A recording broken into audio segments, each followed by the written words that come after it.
Chapter 26. Artistic Attempts. It takes people a long time to learn the difference between talent and genius, especially ambitious young men and women. Amy was learning this distinction through much tribulation. For, mistaking enthusiasm for inspiration, she attempted every branch of art with youthful audacity.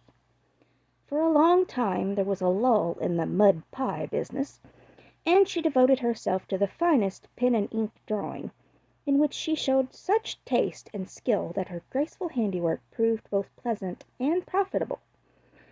But overstrained eyes soon caused pen and ink to be laid aside for a bold attempt at poker sketching. While this attack lasted, the family lived in constant fear of a conflagration, for the odor of burning wood pervaded the house at all hours. Smoke issued from attic and shed with alarming frequency. Red-hot pokers lay about promiscuously, and Hannah never went to bed without a pail of water and the dinner bell at her door in case of fire. Raphael's face was found boldly executed on the underside of the moulding board, and Bacchus on the head of a beer barrel, and attempts to portray Romeo and Juliet supplied kindlings for some time. From fire to oil was a natural transition for burnt fingers, and Amy fell to painting with undiminished ardor. An artist friend fitted her out with his cast-off palettes, brushes, and colors, and she daubed away, producing pastoral and marine views such as were never seen on land or sea. Her monstrosities in the way of cattle would have taken prizes in an agricultural fair, and the perilous pitching of her vessels would have produced seasickness in the most nautical observer, if the utter disregard to all known rules of shipbuilding and rigging had not convulsed him with laughter at the first glance. Swarthy boys and dark-eyed Madonnas, staring at you from one corner of the studio, suggested Murillo. Oily brown shadows of faces with a lurid streak in the wrong place meant Rembrandt. Buxom ladies and dropsical infants, Rubens, and Turner appeared in Tempest of blue thunder, orange lightning, brown rain, and purple clouds, with a tomato-colored splash in the middle, which might be the sun or a buoy, a sailor's shirt or a king's robe, as the spectator pleased. Charcoal portraits came next, and the entire family hung in a row, looking as wild and cocky as if just evoked from a coal bin. Softened into crayon sketches, they did better, for the likenesses were good, and Amy's hair, Joe's nose, Meg's mouth, and Laurie's eyes were pronounced wonderfully fine. A return to clay and plaster followed, and ghostly casts of her acquaintances haunted corners of the house, or tumbled off closet shelves onto people's heads. Children were enticed in as models, till their incoherent accounts of her mysterious doings caused Miss Amy to be regarded in the light of a young ogress. Her efforts in this line, however, were brought to an abrupt close by an untoward accident, which quenched her ardor. Other models failing her for a time, she undertook to cast her own pretty foot, and the family were one day alarmed by an unearthly bumping and screaming, and running to the rescue, found the young enthusiast hopping wildly about the shed, with her foot held fast in a pan full of plaster, which had hardened with unexpected rapidity. With much difficulty and some danger she was dug out, for Joe was so overcome with laughter while she excavated that her knife went too far, cut the poor foot, and left a lasting memorial of one artistic attempt, at least. After this Amy subsided, till a mania for sketching from nature set her to haunting river, field, and wood for picturesque studies, and sighing for ruins to copy. She caught endless colds sitting on damp grass to book a delicious bit, composed of a stone, a stump, one mushroom, and a broken mullein stalk, or a heavenly mass of clouds that looked like a choice display of feather beds when done. She sacrificed her complexion floating on the river in the midsummer sun to study light and shade, and got a wrinkle over her nose trying after points of sight of whatever the squint and string performance is called. If genius is eternal patience, as Michelangelo affirms, Amy certainly had some claim to the divine attribute, for she persevered in spite of all obstacles, failures, and discouragements, firmly believing that in time she should do something worthy to be called high art. She was learning, doing and enjoying other things. Meanwhile, for she had resolved to be an attractive and accomplished woman, even if she never became a great artist.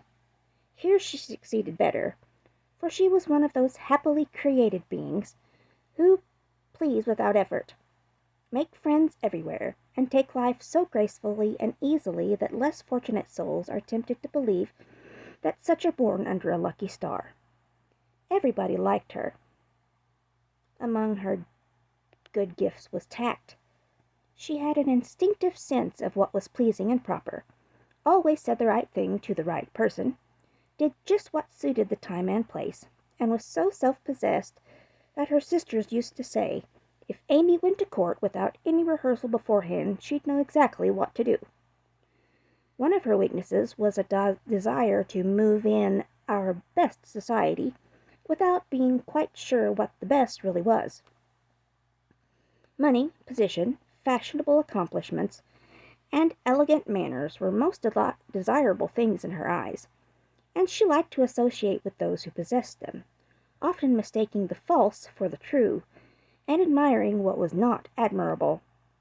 Never forgetting that by birth she was a gentlewoman, she cultivated her aristocratic tastes and feelings, so that when the opportunity came she might be ready to take the place from which poverty now excluded her. My lady, as her friends called her, sincerely desired to be a genuine lady, and was so at heart, but had yet to learn that money cannot buy refinement of nature, that rank does not always confer nobility, and that true breeding makes itself felt in spite of external drawbacks. I want to ask a favor of you, Mamma, Amy said, coming in with an important air one day. Well, little girl, what is it? Replied her mother, in whose eyes the stately young lady still remained the baby. Our drawing class breaks up next week, and before the girls separate for the summer, I want to ask them out here for a day. They are wild to see the river, sketch the broken bridge, and copy some of the things they admire in my book. They have been very kind to me in many ways, and I am grateful, for they are all rich, and I know I am poor. Yet they never made any difference. Why should they? And Mrs. March put the question with what the girls call her Maria Theresa air.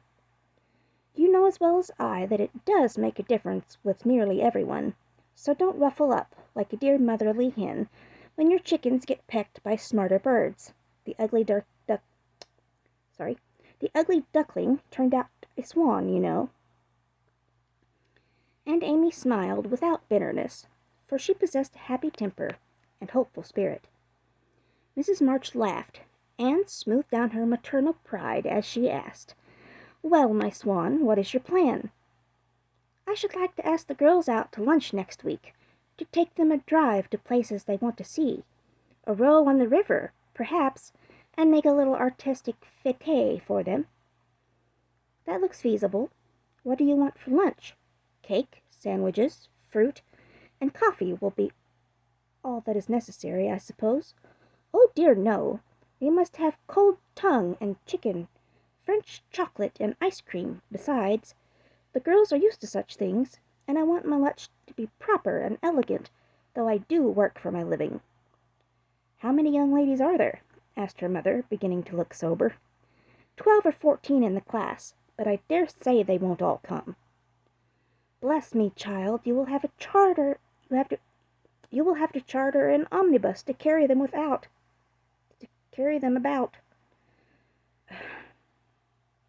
Why, Mother, how can you think of such a thing? Not more than 6 or 8 will probably come, so I shall hire a beach wagon and borrow Mr. Lawrence's cherry bounce. Hannah's pronunciation of char-a-banc. All this will be expensive, Amy. Not very. I've calculated the cost, and I'll pay for it myself. Don't you think, dear, that as these girls are used to such things, and the best we can do will be nothing new, that some similar plan would be pleasanter to them, as a change, if nothing more, and much better for us than buying or borrowing what we don't need, and attempting a style not in keeping with our circumstances? If I can't have it as I like, I don't care to have it at all. I know that I can carry it out perfectly well, if you and the girls will help a little, and I don't see why I can't if I'm willing to pay for it," said Amy, with the decision which opposition was apt to change into obstinacy. Mrs. March knew that experience was an excellent teacher, and when it possible she left her children to learn alone the lessons which she would gladly have made easier, if they had not objected to taking advice as much as they did salts and senna. "Very well, Amy, if your heart is set upon it, and you see your way through without too great an outlay of money, time, and temper, I'll say no more. Talk it over with the girls, and whichever way you decide, I'll do my best to help you." "Thanks, Mother. You are always so kind." And away went Amy to lay her plan before her sisters. Meg agreed at once, and promised her aid, gladly offering anything she possessed, from her little house itself to her very best salt spoons. But Joe frowned upon the whole project, and would have nothing to do with it at first. Why in the world should you spend your money, worry your family, and turn the house upside down for a parcel of girls who don't care a sixpence for you? I thought you had too much pride and sense to truckle an immortal woman just because she wears French boots and rides in a coupe," said Joe, who, being called for the tropical climax of her novel, was not in the best mood for social enterprises. "I don't truckle, and I hate being patronized as much as you do," returned Amy indignantly, for the two still jangled when such questions arose. "The girls do care for me, and I for them, and there's a great deal of kindness and sense and talent among them, in spite of what you call fashionable nonsense. You don't care to make people like you, to go into good society and cultivate your manners and tastes. I do, and I mean to make the most of every chance that comes. You can go through the world with your elbows out and your nose in the air, and call it independence if you like. That's not my way." When Amy wetted her tongue and freed her mind, she usually got the best of it, for she seldom failed to have common sense on her side, while Joe carried her love of liberty and hate of conventionalities to such an unlimited extent that she naturally found herself worsted in an argument. Amy's definition of Joe's idea of independence was such a good hit that both burst out laughing, and the discussion took a more amiable turn. Much against her will, Joe at length consented to sacrifice a day to Mrs. Grundy, and help her sister through what she regarded a nonsensical business. The invitations were sent, nearly all accepted, and the following Monday was set apart for the grand event. Hannah was out of humor because her week's worth was deranged, and prophesied that if the washin' and ironin' weren't done reg'lar, nothin' would go well anywheres. This hitch in the mainspring of the domestic machinery had a bad effect upon the whole concern, but Amy's motto was nil desperandum, and having made up her mind what to do, she proceeded to do it in spite of all obstacles. To begin with, Hannah's cooking didn't turn out well. The chicken was tough, the tongue too salt, and the chocolate wouldn't froth properly. Then the cake and ice cost more than Amy expected. So did the wagon, and various other expenses, which seemed trifling at the outset, counted up rather alarmingly afterwards. Beth got cold and took to her bed. Meg had an unusual number of callers to keep her at home, and Joe was in such a divided state of mind that her breakages, accident, and mistakes were uncommonly numerous, serious, and trying. If it hadn't been for Mother, I never should have got through, as Amy declared afterward, and gratefully remembered when the best joke of the season was entirely forgotten by anybody else. If it was not fair on Monday, the young ladies were to come on Tuesday, an arrangement which aggravated Joe and Hannah to the last degree. On Monday morning the weather was in an undecided state, which is more exasperating than a steady pour. It drizzled a little, shone a little, blew a little, and didn't make up its mind till it was too late for anyone else to make up theirs. Amy was up at dawn, hustling people out of their beds and through their breakfasts that the house might be got in order. The parlor struck her as looking uncommonly shabby, but without stopping to sigh for what she had not, she skilfully made the best of what she had, arranging chairs over the worn places in the carpet, covering stains on the walls with pictures framed in ivy, and filling up empty corners with homemade statuary, which gave an artistic air to the room, as she did the lovely vases of flowers Joe scattered about. The lunch looked charmingly, and as she surveyed it, she sincerely hoped it would taste well, and that the borrowed glass, china, and silver would get safely home again. The carriages were promised. Meg and Mother were all ready to do the honors. Beth was able to help Hannah behind the scenes. Joe had engaged to be as lively and amiable as an absent mind, an aching head, and a very decided disapproval of everybody and everything would allow.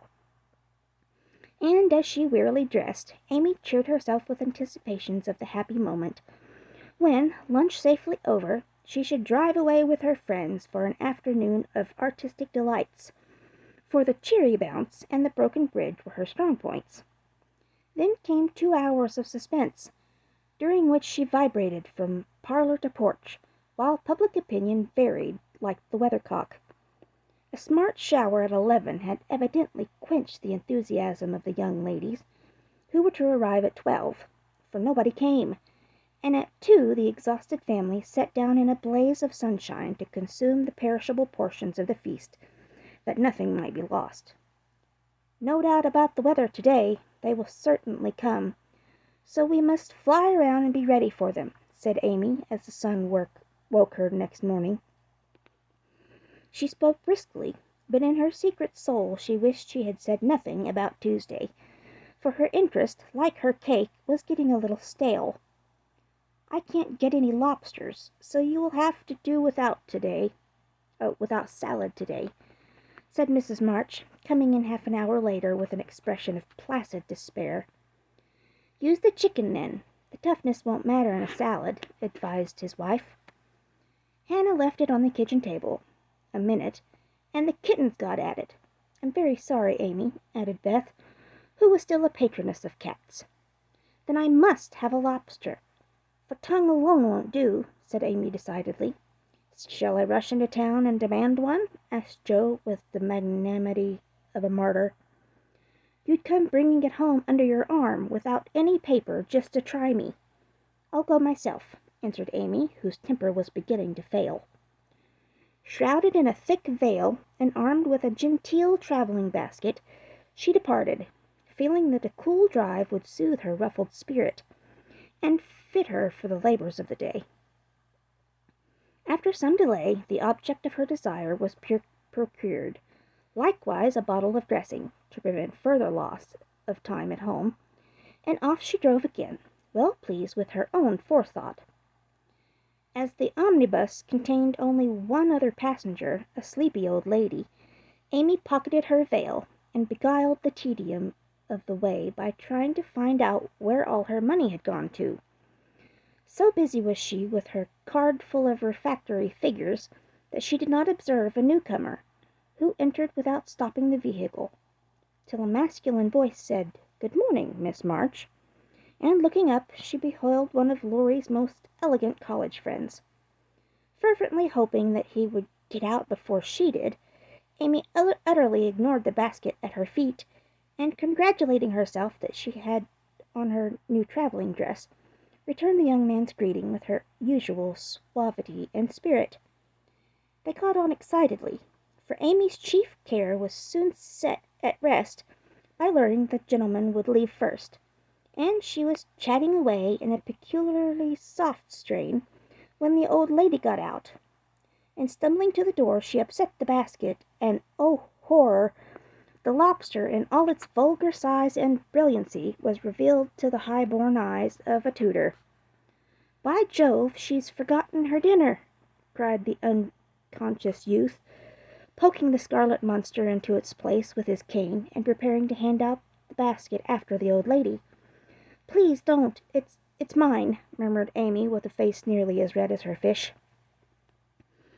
"Oh, really, I beg pardon. It's an uncommonly fine one, isn't it?" said Tutor, with great presence of mind, and an air of sober interest that did credit to his breeding. Amy recovered herself in a breath, set her basket boldly on the seat, and said, laughing, "Don't you wish you were to have some of the salad he's to make, and to see the charming young ladies who are to eat it?" Now that was tact, for two of the ruling foibles on the masculine mind were touched. The lobster was instantly surrounded by a halo of pleasing reminiscences, and curiosity about the charming young ladies diverted his mind from the comical mishap. "I suppose he'll laugh and joke over it with Laurie, but I shan't see them. That's a comfort," thought Amy, as Tutor bowed and departed.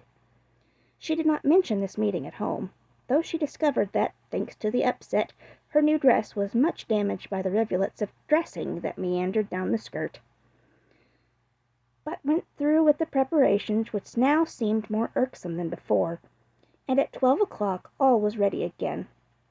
Feeling that the neighbors were interested in her movements, she wished to efface the memory of yesterday's failure by a grand success today, so she ordered the cherry bounce and drove away in state to meet and escort her guests to the banquet.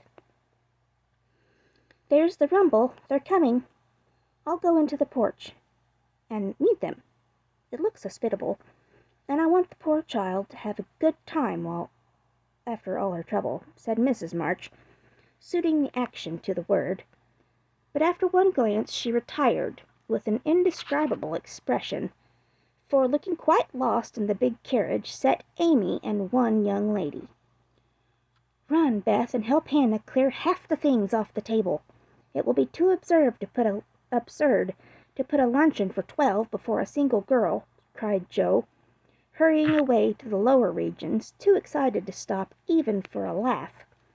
In came Amy, quite calm and delightfully cordial to the one guest who had kept her promise.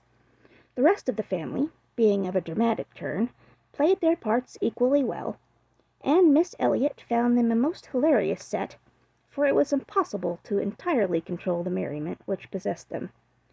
The remodeled lunch being gaily partaken of, the studio and garden visited, and art discussed with enthusiasm, Amy ordered a buggy, alas for the elegant cherry bounce, and drove her friend quietly about the neighborhood till sunset, when the party went out. As she came walking in, looking very tired, but as composed as ever, she observed that every vestige of the unfortunate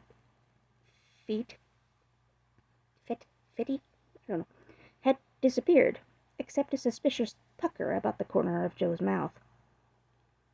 "You've had a lovely afternoon for your drive, dear," said her mother, as respectfully as if the whole 12 had come. "Miss Elliot is a very sweet girl, and seemed to enjoy herself, I thought," observed Beth, with unusual warmth. "Could you spare me some of your cake? I really need some. I have so much company, and I can't make such delicious stuff as yours," asked Meg soberly. "Take it all. I'm the only one here who likes sweet things, and it will mold before I can dispose of it," answered Amy, thinking with a sigh of the generous store she had laid in for such an end as this. "It's a pity Laurie isn't here to help us," began Jo, as they sat down to ice cream and salad for the second time in 2 days. A warning look from her mother checked any further remarks, and the whole family ate in heroic silence, till Mr. March mildly observed, "Salad was one of the favorite dishes of the ancients and Evelyn." Here a general explosion of laughter cut short the history of salads. To the great surprise of the learned gentleman, bundle everything into a basket and send it to the Hummels. Germans like messes.